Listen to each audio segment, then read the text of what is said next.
You're listening to the Wise Women Podcast, Season 2, Episode 21. I'm your host, Alisha Wilford, founder of Yoke and Abundance, a creative leadership coaching business. This podcast is designed to inspire by introducing you to creative women living abundantly. I hope you'll savor Jen's words of wisdom as much as I have.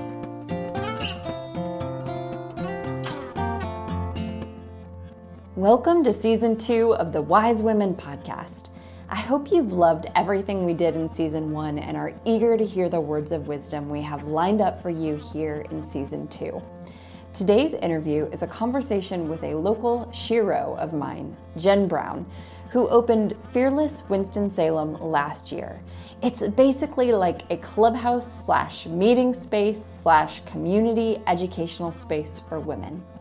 Jen was already the owner of one successful business, the Engaging Educator, when she decided to let this additional dream of hers blossom. She calls things like she sees them. She's a mentor, friend, and advocate for women. She has lots of wisdom to share, and I think you'll love the truth-telling we do in this episode. But first, a word from our sponsor. This week's sponsor is Triad Local First, a nonprofit, membership-based organization in Greensboro, North Carolina with members throughout the Triad. Triad Local First members include independent, locally owned retail shops, real estate agents, insurance brokers, marketing and advertising firms, accountants, dentists, restaurants, farmers, breweries, and more. TLF's mission is a commitment to building a strong local economy and a vibrant, unique community. For more information on how to support local independent businesses throughout the year, visit www.triadlocalfirst.com. Jen Brown Oleniczak, how are you? I'm wonderful. How are you? I'm great. Thank you so much for being here today. Thank you for having me. I'm really excited to be seeing you face to face. I know no one can see this but us, but I'm grinning like crazy, and so are you. Yes, it's very nice. So, can you tell the Yoke and Abundance community what it is you do with both the Engaging Educator and with Fearless Winston-Salem? Absolutely. So with EE, the Engaging Educator, I started it about 6 years ago, a little over 6 years ago now, in New York. I was a museum educator, and before that I was an actor, an improviser, and I realized that so many of my colleagues didn't know how to pivot. So the conversation with academics is always like, you get on a train and you keep going.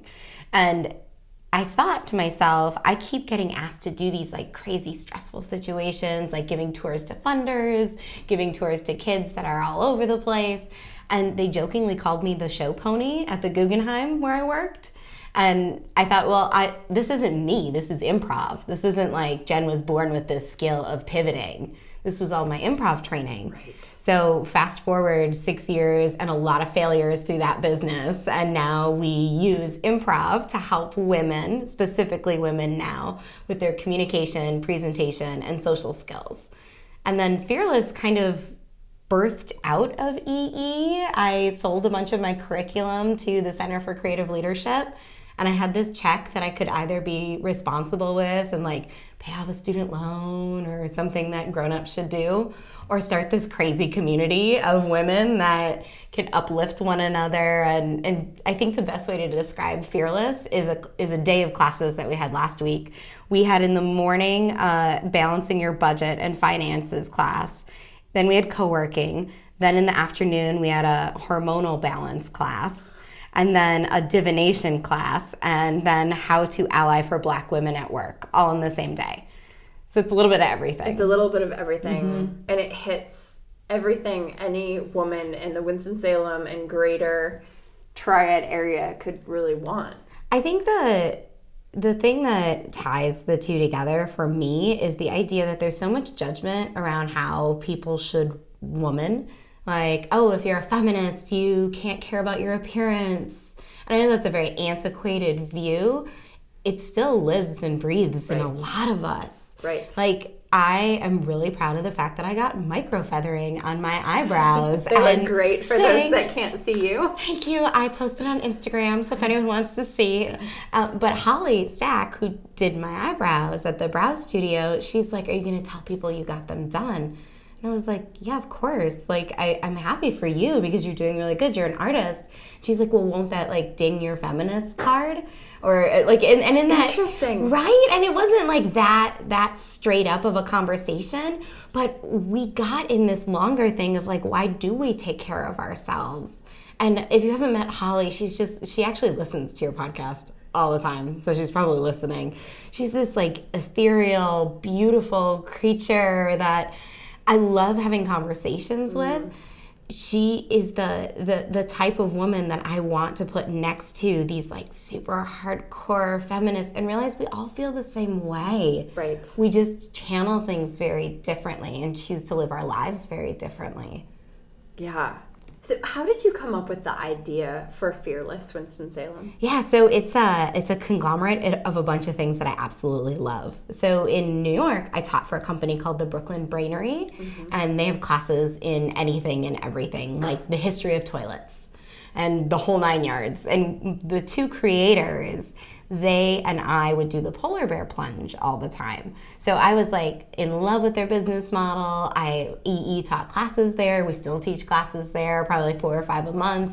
And I wanted to have this place for women to hang out so they didn't have to cry in coffee shops or sit around I was in Atelier with a friend of mine, and she was telling me this horrible thing that was going on in her life, and she's crying, and there's all these people around. So I'm like, we need somewhere that we can just go where no one would listen.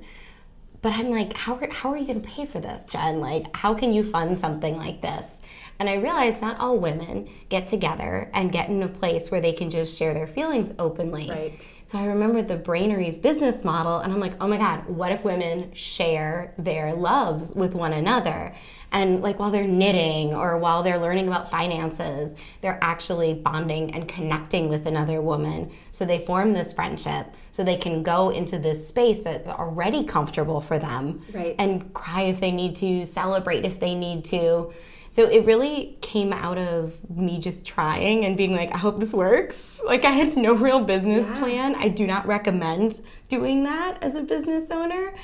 But it was, okay, let's see what happens. Okay, let's see what happens. And 7 or 8 months in, we're still doing okay. That's phenomenal. And it's really a membership model, right? Absolutely. And it's funny, I want it to be more of a co-op than anything else. Because, like, today I'm here sitting with you, and there's an amazing woman, her name's Dana, and she runs the West End Coffee House, and she's sitting at the space until another woman, Michelle, who just moved here, she's a teacher, she takes over. And so that idea that it's all of our space, like, we're all contributing to it. I'm happy to be the creative person that, like, puts the stuff on the calendar. I guess the admin person, less than the creative, because I don't come up with the classes. I really want it to be a place for everyone, more than like, oh, this is this clubhouse, so to speak, that you can't go to unless you can afford it. Because our memberships are like $25 to $1. Yeah, it's the range, so it makes it really inclusive for anyone who wants to be a part of the space, which is something I love about it. I think that's something that, like, people ask, how are you making money off of it? And the answer is, I'm not. Like, I have my other business, and we're still operating out of New York, LA, and San Francisco, and then in Winston. So I don't have that pressure that so many small businesses face of, like, I have to pay myself. Right. Because you can't be doing work like that for free. Right. And at the same time, I do my EE work at Fearless, so this gives me a space to be. And my only goal is, like, money comes in, money goes out. Right. And that it keeps flowing. Absolutely. And I'm very transparent of, like, here are our bills. This is what we need to hit every month. We made like almost $300 last month, so I'm buying a mini fridge and, like, some more comfy chairs. Nice. So I'm, like, super pumped about a mini fridge right now. I cannot tell you. Yeah, I think that's going to be a great addition to the space. It reminds me a lot about what Elizabeth Gilbert says in Big Magic about not making your creative passion sustain you. So this is a creative passion of yours. This is probably not the only creative passion you have, but you have set it up in such a way that you're not relying on the income of this to sustain you. Absolutely, because I love the engaging educator. I love teaching improv. It's work. Yes. It is 100. I am so tired after classes. Everyone's like, oh, it's so fun. It must be great that you get to teach improv. And I'm exhausted because it's just as hard as like leading a meeting. You're on the whole time. Right. And I love it more than anything, but it's work. It's exhausting. It's exhausting. Yeah. And it's not, like, it's still fun because otherwise I clearly wouldn't do it. But it's definitely work. And Fearless doesn't feel like work because there isn't that pressure to, oh, I have to hit this sales goal or this money. And there's sales goals that I put on myself with EE, but still it's a job. Yeah, absolutely. Well, as you know, everyone that comes on the podcast gets an animal spirit card. Would you like an animal spirit card today? So excited for this. I remember when you did the podcast listening party at Fearless and everyone drew an animal spirit card. Do you remember what you drew that day? A buffalo, I think. That's I feel like, that feels familiar. And my energy feels very different now in my life. So I'll see. I'm so curious. It's funny, I rarely pull them for myself. And yesterday I was feeling really blocked in my morning pages. And so I pulled a card for myself and it was so fun. So if you could put your hands on the cards, take a couple big deep breaths and just maybe ask the cards to show you whatever it is that you need to see today. And then when you're ready, with your left hand, you'll cut the deck into 3 piles.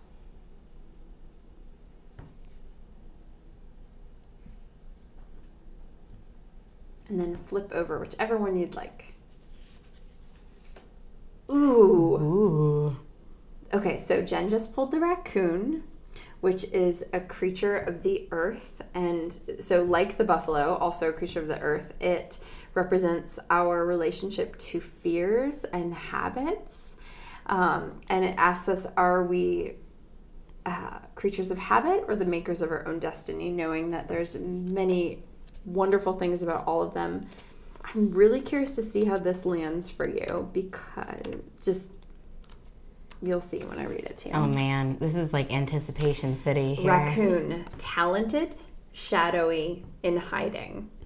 Raccoon energy is at play with all artists to greater or lesser degrees. At best, it indicates talent, tenacity, and skillfulness with a particular musical instrument or creative tool. Its shadow side points to the unresolved issue around self-image and success. Sometimes using a stage name or wearing a quote-unquote mask works in an artist's favor. Other times, it limits creativity. Am I who my audience thinks I am? What if I'm ready to grow into something more? Raccoon energy won't let us off the hook until this creative ego fear is resolved. When in balance, generous friend, exceptional artist. When out of balance, competitive, starving artist mentality. To bring into balance, making new work.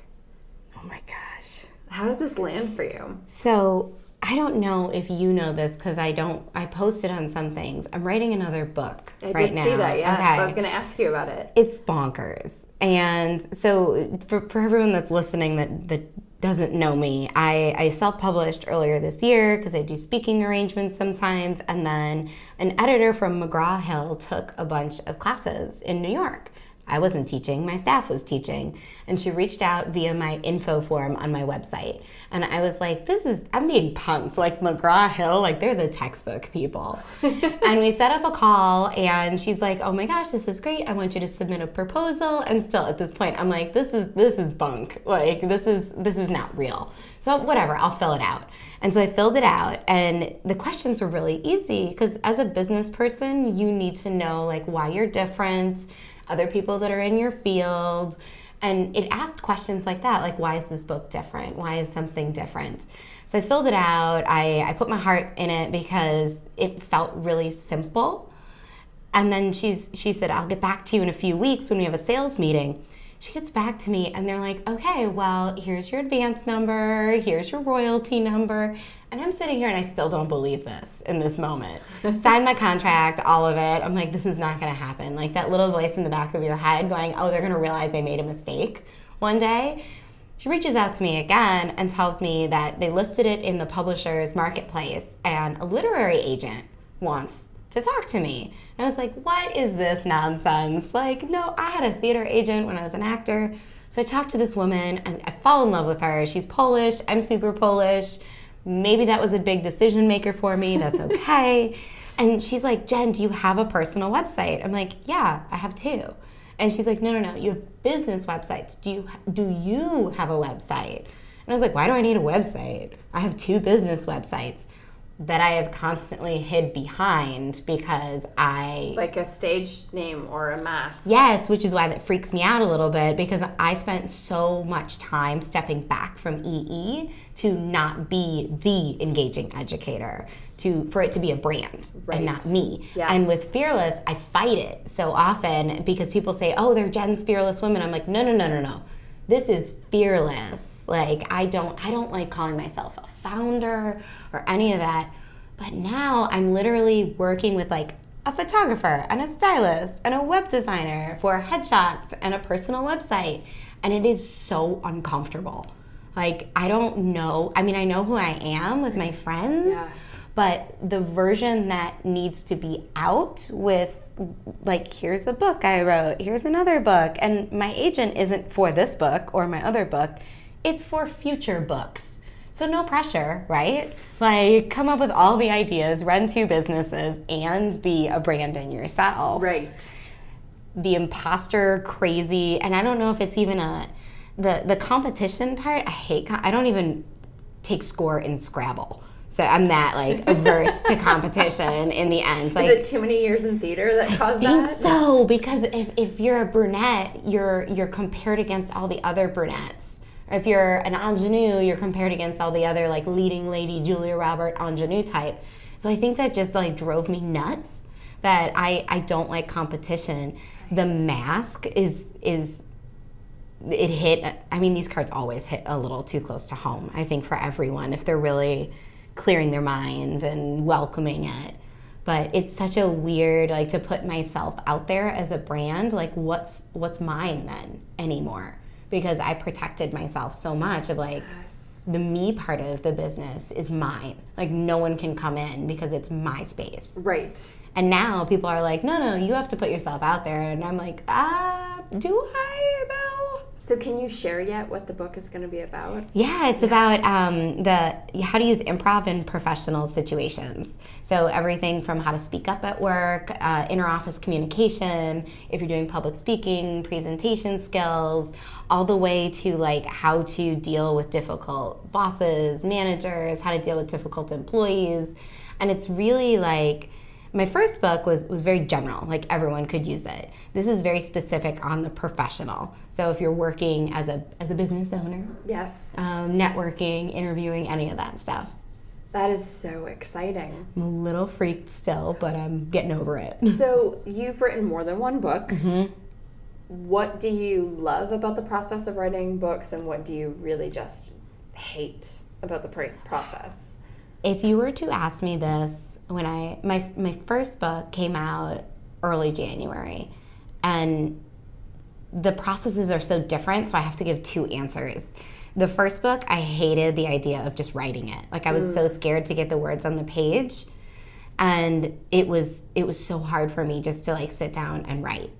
And after I went through that whole process of, like, editing it and the amount of times I edited that book in particular, now the process is so much easier because I know I can edit garbage. Like, even if I write something, I'm like, whoa, this is way off, man. And I read it later, that's fine as long as it got out in the first round. Right. So I think, like, this time around, I love just getting it out there and just being like, okay, well, I made this really in-depth outline. I have until February 8th, like, no lie, to get this book done and turned in, to not break my contract, which is totally doable. Keep telling myself that. You can do this. It's doable. But I love getting it out there. I think the hate part this time around is, like, it feels so much heavier because it's not just me. Like the self-published was like, oh, this is just me. This is a speaking tool. This is like, someone's like, oh, this is a great idea. And we're really excited. And I'm like, oh my God, are you sure? Why are you so excited? Really? Yes. It's kind of terrifying. You're going to do great. I'm really, really interested in something you said that struck me about talking about that it's uncomfortable for you to be a brand. Mm-hmm. And it's uncomfortable to kind of put yourself out in that way. Mm-hmm. Even though no matter whether or not we have a website or not, we are all a brand, right? Mm-hmm. Especially in this day and age that we live in.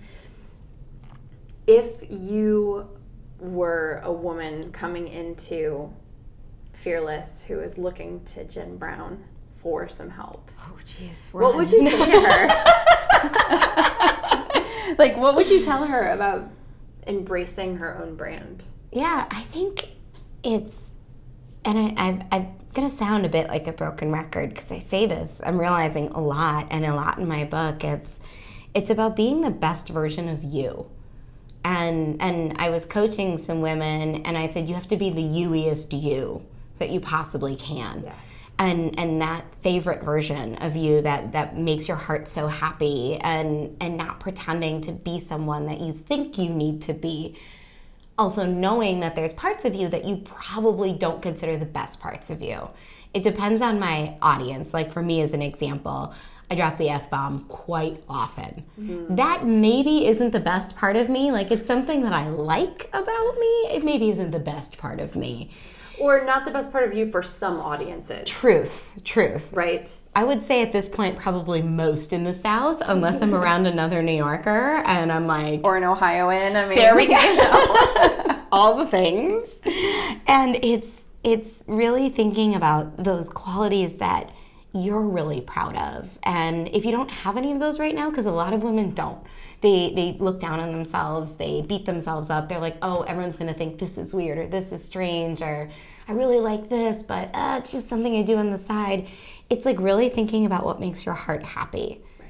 Like that, I love helping people, I love connecting people. It's one of my favorite things when I hear someone in Fearless going, oh, I wish I knew a person who did X. Right. And I'm like, you need to talk to this person. Yes. And that is something that maybe some people will be like, oh, you're just, some people have actually said, so I won't even give a maybe, that you're like a Rolodex sometimes. And you just flip through. Like, what are you getting out of it? And I'm like, the connection though. Like, that's what I'm getting out of it. It's amazing when I watch two people make something bigger, and that probably ties into why we're friends. Yes, absolutely. That whole like competition thing is ugh. Yeah, the understanding that together you're better. Absolutely. And I think that's something that people have, and I'm taking the compliment now as opposed to kind of going, oh, I don't know why it's like this, or they've said that I've removed some of the competition that existed in Winston by doing Fearless. That's a great compliment. I know, and I was like, oh no, it's everything that's happening here, and I'm realizing, no, it's me and my body and my life and my vibes that I'm putting into it, because I'm always like, if someone opens up the same exact business next to you, just do yours better. Right. Like, don't... I know. And I feel such the same way about that. And don't compare. Don't be like, oh, well, she's doing it this way. No. You know that you are you. Be that you-iest you that you possibly can. Because my energy is going to vibe with the person that I want to spend time and money with. It's not going to vibe with someone who it doesn't vibe with. Right. Like, it just can't. Yeah. So it's be you and do you really, really, really well. And don't worry about the noise. Yeah. I think that one of my biggest pet peeves, actually, in female relationships is the ones that are real, my female relationships where the other person is really focused. And I have a lot of entrepreneur friends about what the competition is doing. And I'm like, if you're so focused on the competition, or if you're so focused on the thing that is similar to you, you are not spending enough time building what you need to build. Absolutely. And that idea, and I mean, we as business people can admit you have to be aware of your market. You don't have to sit there ticking the wall and going like, okay, they have this, so I need this. They have that, I need that. It's more about what makes you different than anything else. Right, and what I've noticed is that often if there's similar businesses, that's an opportunity to collaborate. Mm-hmm. It doesn't mean you have to always join forces, but if you can shut down that jealousy voice in the head, because let's be honest, it comes up sometimes, and I'm not saying that it shouldn't come up because feelings aren't wrong or bad, but if you can shut down that wall, then you're able to see how you can be mutually beneficial to one another. And it's thinking about why you feel jealous and like digging into that. Like if you feel like, oh, this person's gonna do better because they have X, Y, and Z. Well, okay, well, what are you doing that's great right now? And I did a TEDx women talk a few years ago, so I like dug into that whole like catty women thing that we all do, and I've done it in the past. I'm sure I know you have, talking about your story and feeling like, oh, why does she get this? And there's so many theories about like why we do what we do as women. There's the idea that like Disney broke us all, that if we're good and perfect, like some evil stepmother is going to come attack us. Legit, there's studies on this. Wow. There's one that we need to find the best person to like fill our womb. So we want to like fight other women to be the best person because we need that womb filled. And it doesn't like... That's such interesting. It's fascinating, and I don't care why. I just think as a society, as a sex, we need to say, all right, this exists. This is real. Like I said, feelings aren't bad. Right. How do we move past this? Right. And what are you going to do with that feeling, right? Are you going to take it as an opportunity to learn and grow, or are you going to get stuck? It's kind of fascinating because so many people will say, oh, so-and-so did something like this, or oh, so-and-so did something like this. I'm like, yo, it ain't a competition. Right. Like, everything has already been done. Right. Anyway. Nothing is original. Have you seen the Nothing is Original, Everything is a Remix? No, but it sounds great. It's an art piece, and it's so great. And there's like a couple different videos, and it puts like Lucas's Star Wars next to the Western movies that he watched growing up. And it's the idea that nothing is original. It's all like remixes of our experiences. Exactly. And I think once you embrace that idea, you kind of don't feel as like hyped about competition, right? Because you know that you are all just building off of one another's things anyway. And if we did, like, we're both, if you broke it down, like, we're both coaches at our core. Yeah. And how we're doing this coaching thing is very different. Right. And I think if you look at the people around you that you think are your competition, you have so much in common with them. Yeah. Just focus on how you're special. Focus on, and not in a way that pits you against that person. Right. Because no one is creating anything original. Like, I cannot say that enough. You cannot say that enough. We're not doing it. It's like build a better car. Don't think about rebuilding the wheel. Exactly. Well, I'm wondering, I mean, you have your hands in so many pots these days, and you're always up to something. I mean, you're working on a book, you know, you're constantly trying to make things at Fearless better, and I'm sure the same thing with EE. But is there a project right now that you're really excited to be working on? Man, that's a really good question, because I get excited about, like, the fridge, clearly. And that's a project, too. It's like a mini project. It is. I think right now I'm really excited about the opportunity to build a small business culture in Winston, especially with women-owned businesses. Yeah. I think there is, when I moved to Winston about a little over 3 years ago, it was starting to be more supportive, but there was still this competition. There were so few women out there. There's always that feeling. I mean, that's why I created a women's collective, because I was in a co-working space and people are like, oh, are you an intern? Or, oh, does your husband run your company? Or, oh, did a ghostwriter write your book? And those things, they ding so much of your soul. And I'm tough because I was an actor, and I got told, hey, you're too tall, short, skinny, fat, this, that, and it was all me as my body. Right. So when someone insults my business, I'm a little better because I'm like, oh, it isn't like something I can't technically change. Right. And I think the idea of just tying all this together and like, we're not all competing for the same dollar as small businesses. Sure, people have a finite number of dollars. At the same time, like they might spend it at the store that has honey on tap. Right. Versus, you know, come to a class like tonight at Fearless, we have a tarot class. So those are roughly about the same, getting a jar of honey and coming to a tarot class. I'm not going to be like, oh no, you went to go get honey instead of coming to a tarot class. At the same time, like, why not figure out where our similarities are and how we can help each other? It reminds me a little bit of back in college, I sold Mary Kay. And it was one of the best. I know you're laughing hysterically right now. But I love that company. I mean, I'll absolutely say from a perspective of the sales training that they give to folks and what I learned I really liked about business and what I really didn't like about business, I got some great experience with that. And one of the interesting things that they would always say is that a woman will go without lunch before she'll go without a lipstick. And I'm not one of those women, which is hilarious that I was selling this product and I'm not one of those women. But it taught me, I mean, that's such a good lesson. If there's something you will really want, you will find a way to get it. So whether it's that jar of honey or that tarot class or both, if you really want it, you're going to find a way to do it. Absolutely. And I like that. I think I'll apply that to my chapstick because I feel lost when I don't have that.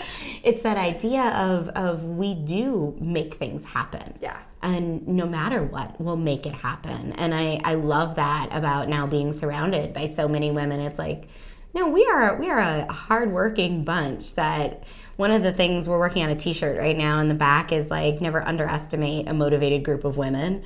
And I realized that I'm like, this is so, we recently just took dudes out of the group.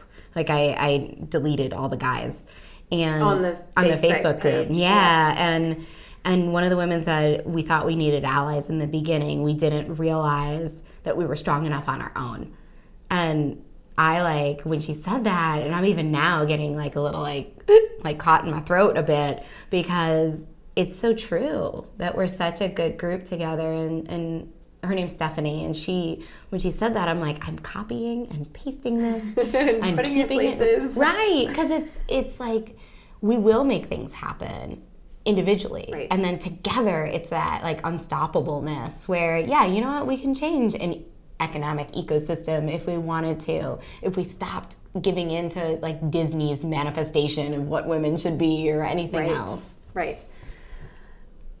Although they're getting better. I mean, Moana, had like zero problems with Moana. Well, think of that. That's good for the little girls right now. I know, but look what they did to us. Yes, that's what I'm saying. Like, great, we got Moana now for them, and we have to recover from what they did. Yes. So, Jen, what is something you've done recently that's taken a lot of courage and was really scary, but you're glad you did?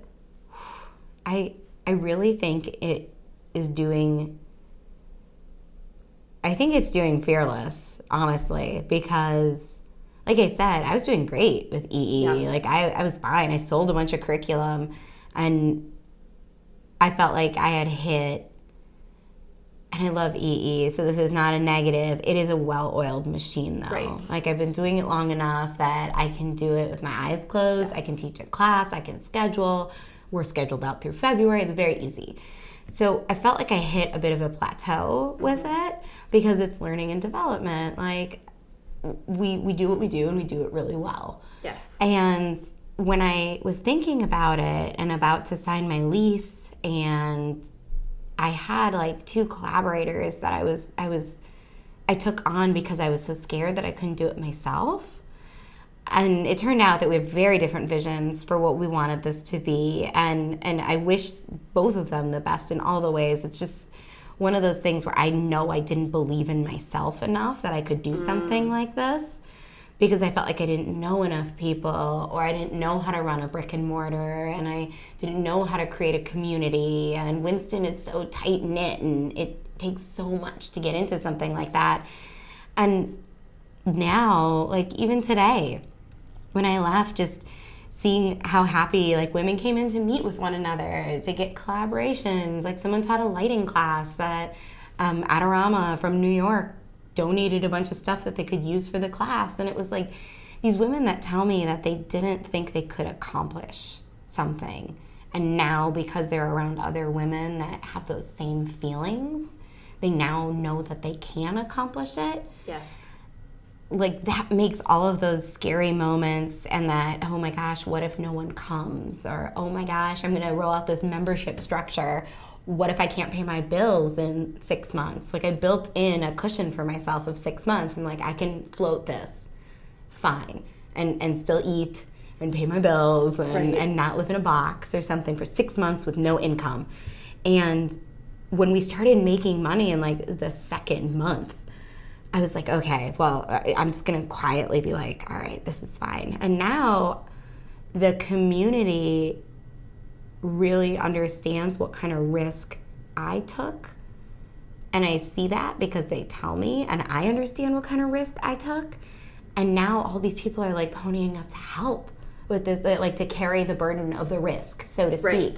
Right. So, I mean, that has to be in the last, I can't tell you how long, that was the scariest thing that I've done, because I put so much money into making the place absolutely perfect. Yes. And it shows. Because I love it. And seeing these women in the Facebook group, like our Facebook group is insane. There's like over 2,600 people in it. And just seeing them, like I said, bear the burden of that risk.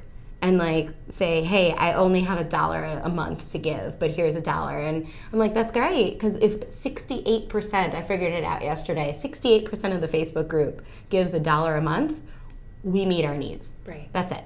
And that number, that percentage keeps going down the more people that go into the group. So it's like I'm not asking for like this huge community investment. Like, running a service-based business, investors are hard to come by. Yes. I also don't want to answer to an investor. Right. I would rather want to answer to a group of women that are like-minded, that want this to exist, that want this to happen. And that's what so many of the women have said. They're like, I won't be here for co-working. I just want this to happen. Right. And I have money every month that I could give to you rather than Starbucks. Yes. So let's just do this. And it's a mutual exchange of energy in that way. Absolutely. And if women can't afford it, I'm like, hey, tell your friends. Right. Like, invite people to be part of the group. Like, add people, share something on social media, because currency comes in all forms. You taught me that phrase, and it's so beautiful. It's my favorite phrase, because it's like that risk, like to shoulder that. Like, that's currency. Every woman that's like, hey, how are you doing today? Or that send me a message or see on my Instagram and they're like, I saw that you were sick. Do you need anything? Finny Huffman dropped off like a roller ball of something and tea because she saw I was sick. And I was like, I've met you maybe like twice in my life, and you like came out of your way to drop me off tea and a roller ball of something that'll make me feel better. And she's like, we have to take care of each other. And it's that moment of, oh, well, we're not all competing. Do you feel like since starting Fearless, your definition of community has changed? Absolutely. And what has it become? Maybe what was it before, and what has it become now? Yeah, I think it meant, I don't know if I can define exactly what it was before. It meant so much less before. I think it was more of like where I lived and people I might know or bump into at Trader Joe's or at a restaurant or at Cranky's or somewhere in Winston. And now it's like, if I have to leave for a little bit, I have someone that I can reach out to and someone that I will help in return just as much. And it's more of a support structure. Mm-hmm. And more of a, like, I feel like we all have the same goal, and that's to have this space exist that uplifts other women. So before it was just like, oh, community. So it was this like throwaway term.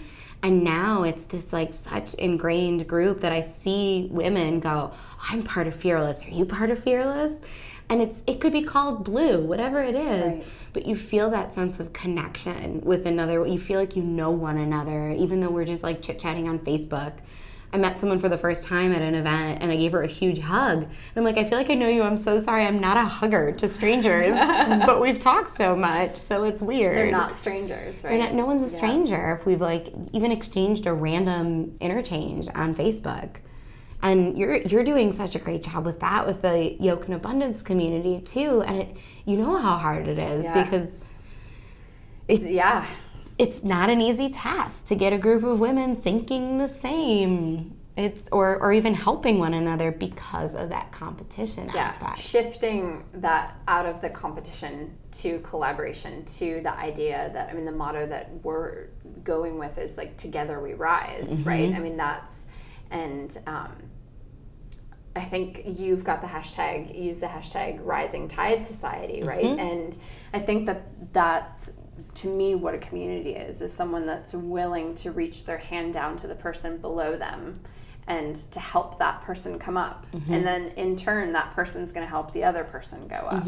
And I think what you do so well that I've just pinpointed when you were talking, you're not doing it because of your own agenda. You're not doing it to further Yoke and Abundance, or I'm not doing it to further Fearless. It's for the collective good. Right. Versus, oh, let me help you because that makes Fearless look better. Right. I think that's where a lot of people get a bit confused with collaboration. Yeah. I'll say confused. That's a nice term. That's a really nice way to put it.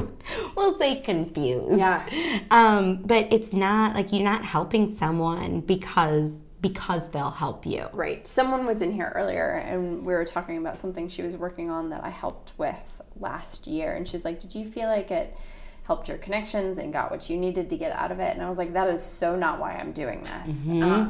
I did this because it was fun. I love your mission. I love your vision. I want to see advance it forward. Now, can you and I do that with every single thing that we do? No. I mean, it has to work both ways. Right.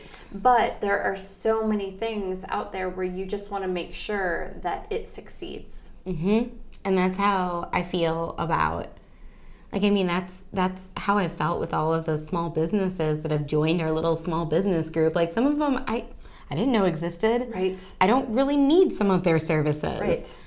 I want them to succeed because I do believe in small business. Yes. I do believe in giving your money to the person you might see at Starbucks over a corporation that has, like, I mean, I love my Starbucks. I'm not going to lie.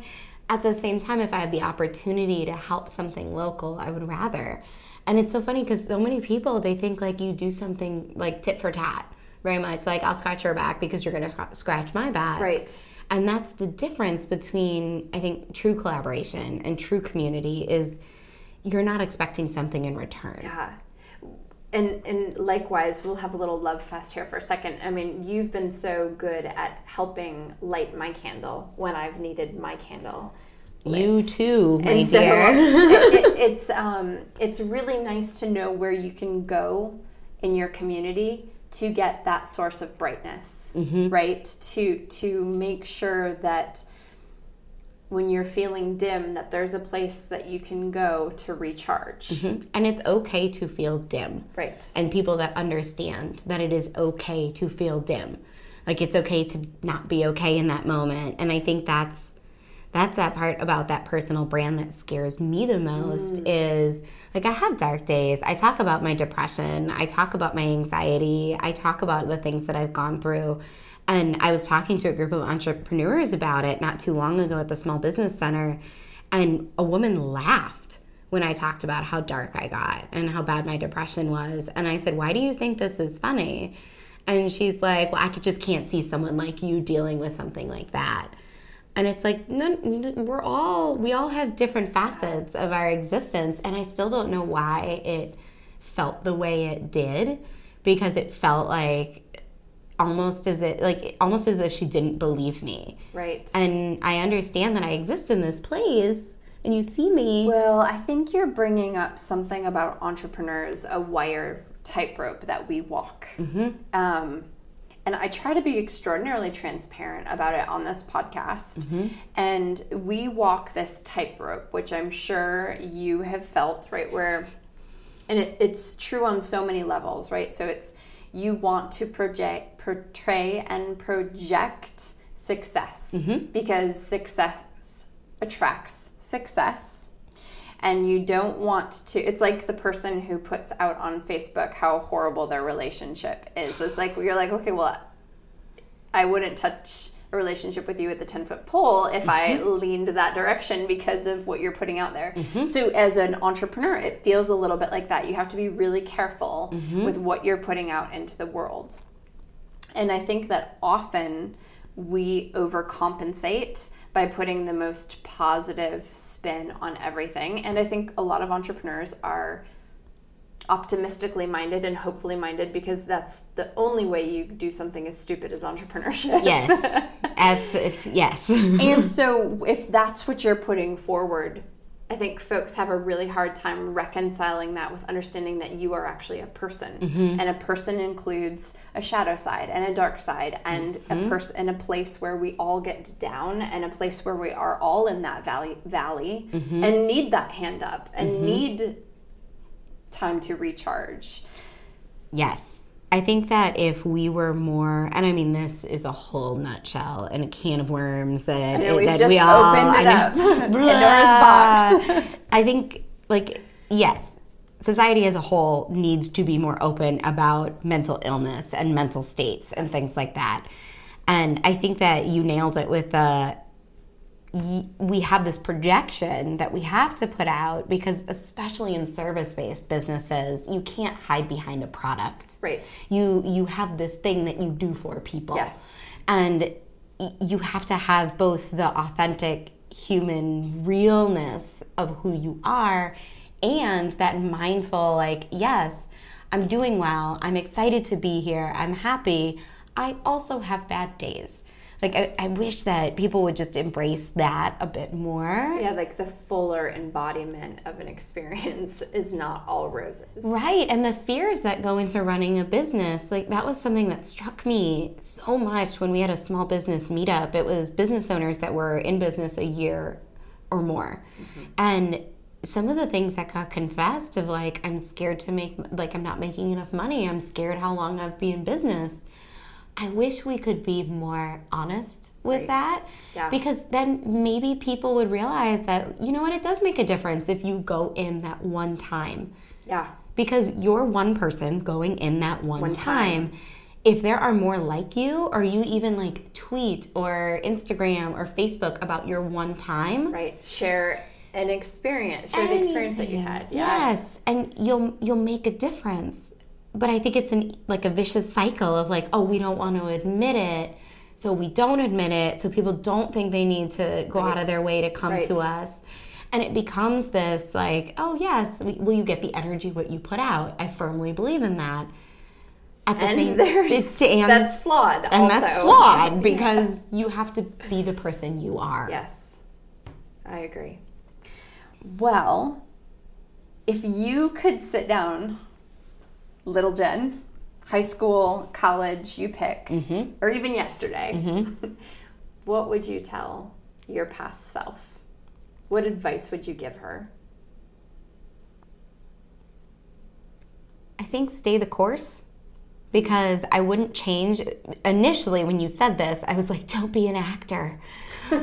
But I realized that if I wouldn't have been an actor, I wouldn't be here right now. And then I was like, okay, let's fast forward to the Jen. And then it was like, okay, well, don't go to school for art history. And I'm like, no, but I wouldn't be here. So I'm one of those people that sees everything in the past, good or bad, like contributing to who I am today. So I think it is just stay the course, like stay on it, keep one day at a time. I love that. Maybe don't worry about the what next. Yeah.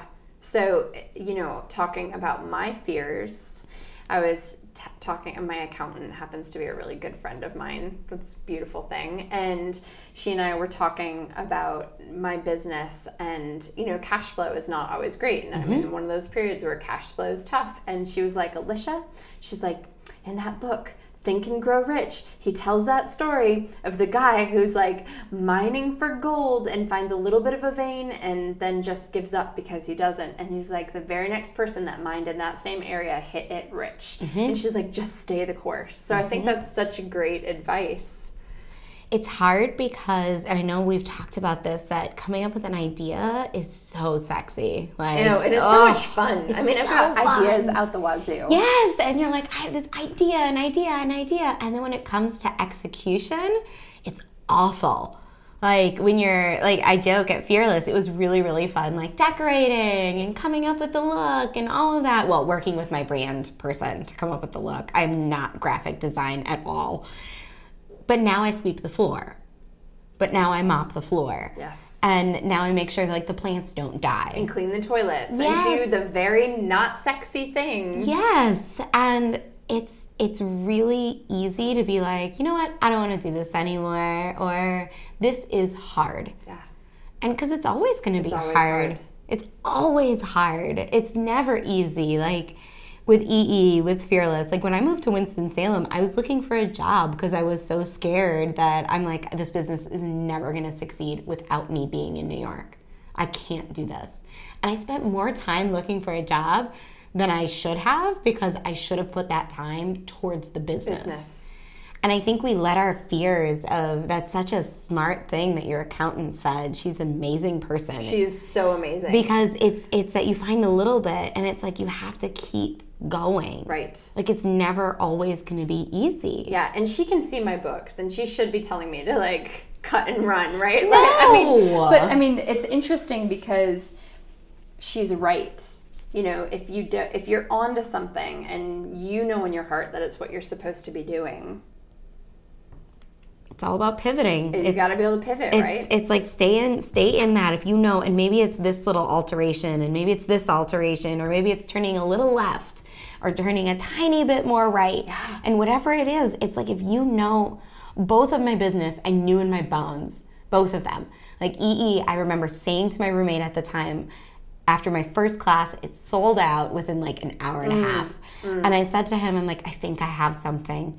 And he's like, don't say that, don't get cocky, don't do this. And now, however many years later, where we work with like Food Network and Vice Media and CBS, I jokingly said to him, I'm like, remember when you told me, don't get cocky, don't say you have something. And he goes, well, I still think you shouldn't be full of yourself. You know, that it's really interesting. Women being told not to be full of themselves and women telling other women not to be full of themselves. So, and I know you have a course all around this idea, and I have to tell the story. I was in my first yoga teacher training, my 200-hour teacher training at the Asheville Yoga Center, a now very, very famous in the blogosphere world and the surface design pattern world, who was fancy. in my class. She's got a website. It used to be Going Home to Roost. She's rebranded. It's now just her brand, Bonnie Christine. She's amazing. And in one of our circles, she was talking about what she was launching and what she was up to. I don't think Going Home to Roost had even launched yet. And she said, guys, I'm going to be a big deal. Among a group of women that should have been nothing but support to her. And she got some strange looks, you know, and her saying that gave me permission to feel that way about my own work. Thinking in a humble and unhumble way, I'm going to be a big deal someday. Absolutely. And that's what I love about the name of your course. I'm really curious to take it someday, Unhumble Yourself. Yeah. Because I think we need to be able to toot our own horns and we need to be able to talk about what we're proud of. And we also, as women in the community, need to know when to step up and applaud the women that are taking a really brave step to do that. Absolutely. It's that I talk to so many people about this because I've gotten shockingly pushback on the idea of unhumble. I'm sure that shocks everyone. and people say, well, I don't want to be too full of myself. Right. I don't want to be cocky, all this. And this is not a man-hating moment. Men are never told to like tone it down a little bit. And I rationalize this with women and say, you're cocky if you don't care about anyone else's success. It's unhealthy when you get mad at someone else for being successful. Right. It's supportive if you can, quote unquote, humble brag, yes, and then be excited for another woman who is also humble bragging. Like be okay with the shine that comes off of you. Have you read about the shine theory? No, but I think we need to put this, is it a book? It's so good. It's a concept by Anne Friedman, and I'm going to ruin her name. It's Amina Tissot, I think. They have an amazing podcast, Call Your Girlfriend. Oh, I've heard of that. Great podcast. Okay. And they both came up with this together, and the idea that you should befriend other strong women because her shine will shine on you and your shine will shine on her, and everyone makes it brighter. Yes. Like rising tide, all of these things that already exist in the world, taking their own spin on it.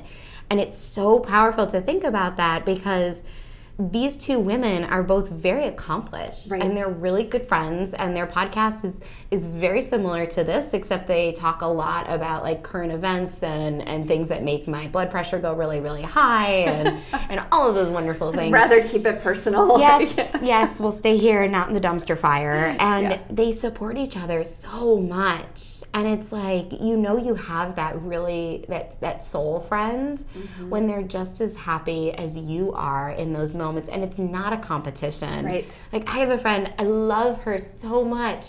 I've been looking for this plant for a really long time, a monstera. So it's like the Swiss cheese plant. And I've been searching high and low. And I was telling her, I'm looking for this plant. And I'm a plant person. Like, I love plants. I love plants too. And she got her first 2 plants, and she's like, look, I found that plant. And like, I was like, okay, cool. I'm glad you found it. She goes, aren't you jealous? And I'm like, no, it's a plant. And then I realized, I was like, I do feel a little jealous right now. And then I'm like, why didn't you give me one? Right? And she lives in another city, so I understand. But at the same time, it's like there's some relationships, and it's okay to admit that. Right. Like, you feel like it's like a competition a bit. And this is a dumb plant. Like, it's not a dumb plant. I'm really excited for this plant. Check out the tiny greenhouse. I think I need to. Yeah, it's not far from here. I've been to so many. I'm ready to order it off of Etsy. Try the tiny greenhouse. All right, I will do that. But in that moment, I was like, well, why did she find that plant? And I really want that plant. And then there's friends of mine who are doing amazing things. And I'm like, yes, queen, kill it. But this plant is like, and it's such a, I don't even know, but the shine theory is definitely something I abide by, I love. And I feel like her and my relationship, though, is not the shine theory. We all have that friend. Yes, yes. And it's always like, oh, well, this is what I'm doing. Well, this is what I'm doing. Versus like, hey, let's celebrate this thing that you did or that I did. Right. So it's not like if someone's sitting listening to this and going like, oh, man, I have a friend that I compete with, quote unquote. It's okay. Yeah, like, we're we human. all have that. Yes. Just don't make that your life. Right. Because you probably get something else from that friendship too that's really special and important. Yeah, I get this crazy, like, I guess I'm totally comfortable admitting this. I think we get the ability to be petty with one another. And there's something really important in that. Yes, and when people say, like, I'm not a petty person at all, I'm like, girl, everybody has moments where you get a little petty, and it's okay, we're human. Yes. And if you're not, then I need to talk to you because I want to be you. So it's like we all get those moments where you have that flash, and whether it be society or the media or what pop culture, whatever that's given this to us, it's choosing to ignore it or choosing to give into it. And my girl, like, she and I have been best friends for the longest of time, and we allow ourselves to be petty with one another. Yeah. We're not petty with everyone. There's like, oh, did you see this thing on TV or this thing on Twitter or blah. And it's so, that's our relationship. And it's okay. And it's okay. It's okay to be like that sometimes. I love that. I love it so much. Is there a piece of advice or a motto that you live by? Do it now or forever wish you had. I love that. You have to. There's no, like, why wait? Yeah, I agree. You have a lot of things going on, lots of balls in the air, and a lot of them take creative energy. So what keeps you creating when you don't feel like it?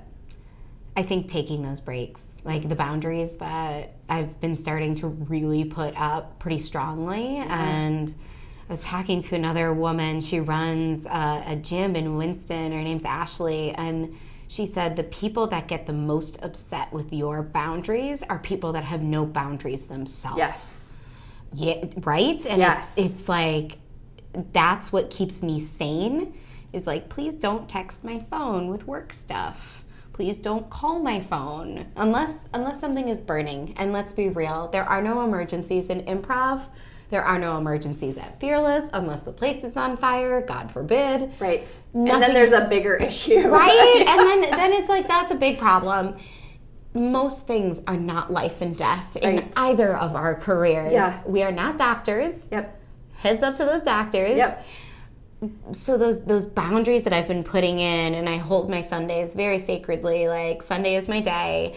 I'm a spiritual person. I'm not a church-going person.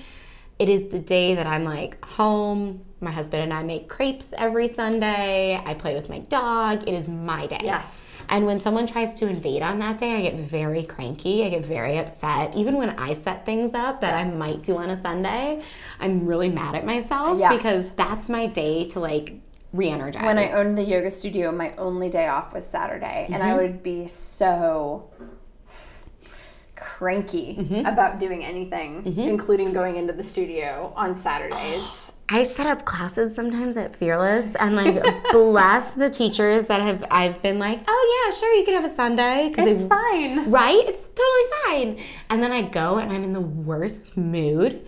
Or I go and I'm just like, I don't know who makes my schedule and things like that, right? It's me. And now I like moving forward and figuring out, because you have to figure out what your boundaries are, and figuring out like what really does recharge me. And I'm realizing like Sundays really do. So there are no Sunday classes that someone without a key is doing. If someone has a key, I'm like, whatever, I don't care. You can come on Sunday. Yeah. I will not be here.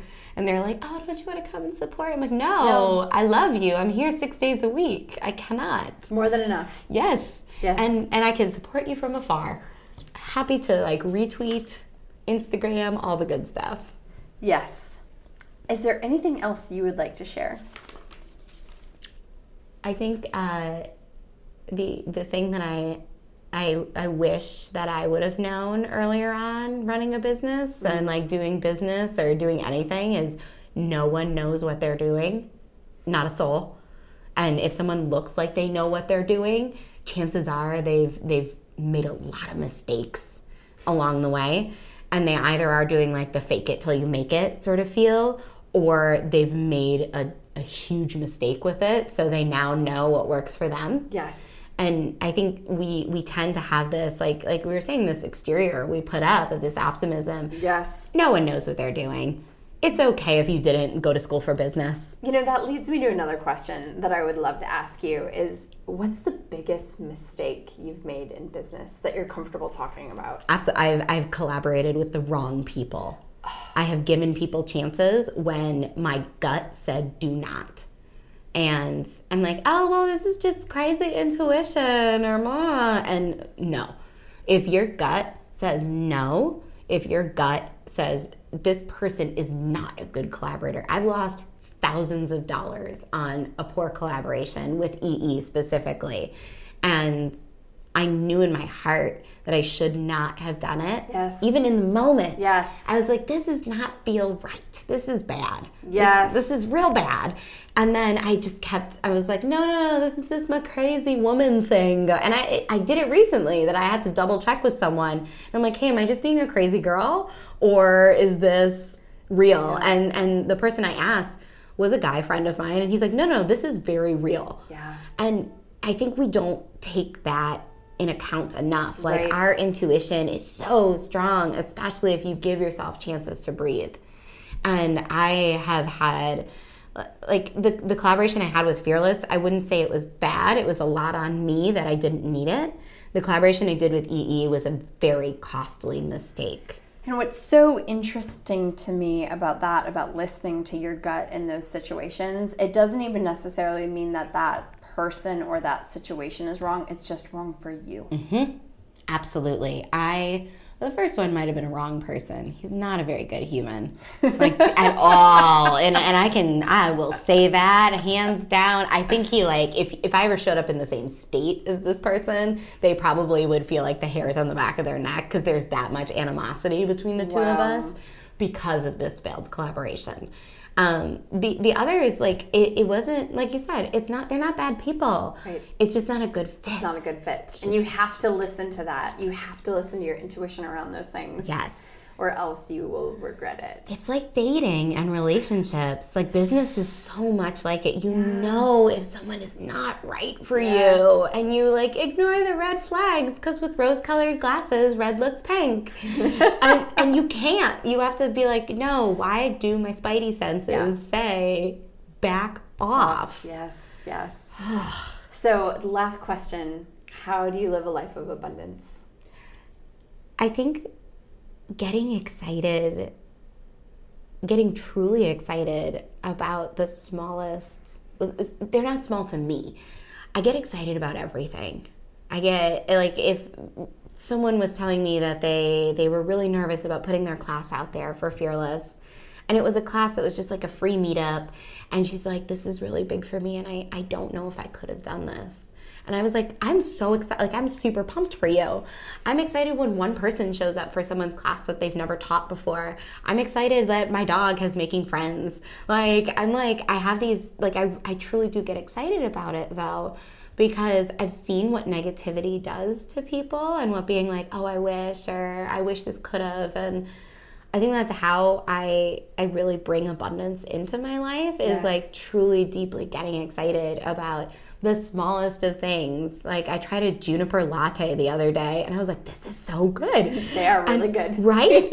and I let myself feel that joy and not go, oh, well, whatever. This is just something that exists in the world. I acknowledge the fact that I'm like, you know what? This is exciting. Allowing yourself to get excited about the things that even seem too small to get excited about. Yes. And people judge that a lot. So it's not listening to the haters in that sense. To be like, it's just a latte, Jen, or it's just this thing, and it's no, this latte is my happiness. Be able to say that is dope and I own it. Yes, and I'm not afraid to admit it because someone's gonna judge me for being basic and being super excited to go to Starbucks and get a juniper latte, and I'm okay with that.